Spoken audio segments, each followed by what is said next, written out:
We were thinking of doing a slightly unusual Christmas program and wanted to focus on music that was a bit more intimate than sort of the normal Christmas music that we're used to. And the Mystery Sonatas was something that we wanted to do for a long time. And the Annunciation and the birth of Jesus are perfect for a Christmas concert that is a bit more muted, intimate, focuses on a little different aspect of Christmas.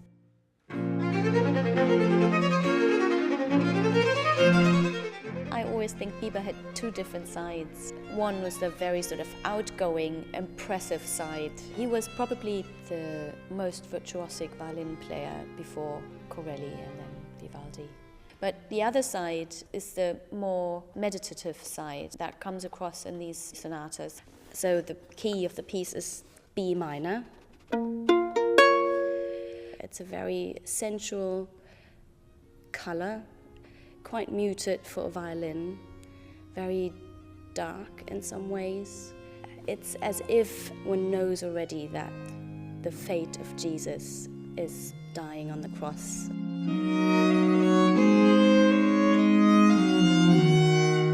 They are quite difficult pieces to play, yes.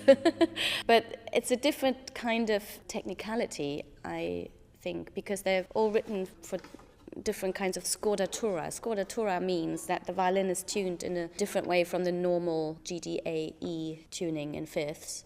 So if you want to play thirds on the upper two strings, you actually have to play fifths.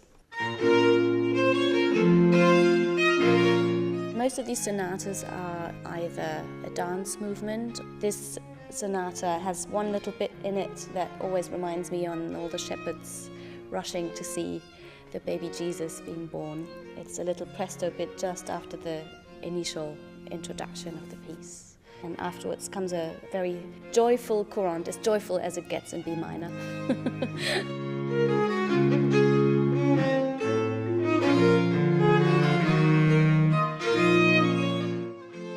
We wanted to have lots of gorgeous music around it, so we could focus on the style of the late 17th century a bit closer and have lots of different colors from different countries as well. So we will do some Corelli church sonatas and also a trio sonata by Rosenmüller, who was one of the organists in Leipzig until he had to depart to Italy, where he spent most of the rest of his life.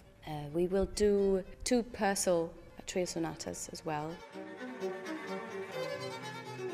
One of the nice things about the English concert for me is not just working on large-scale operas and instrumental music, but also small-scale chamber music like this concert with the Rosary Sonatas. We have a very special relationship with all the principal players in the orchestra.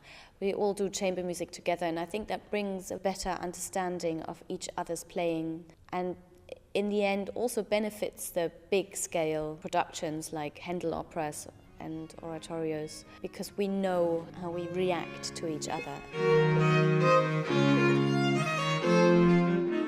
The rosaries are so fascinating because they make you meditate on that scene and make you really think about just one picture. And in this day and age, I think that's something that people hardly ever get, that they can look at one picture for 5 to 10 minutes and think about it and let their thoughts just run through their heads with the help of some classical music. I think that's something very beautiful.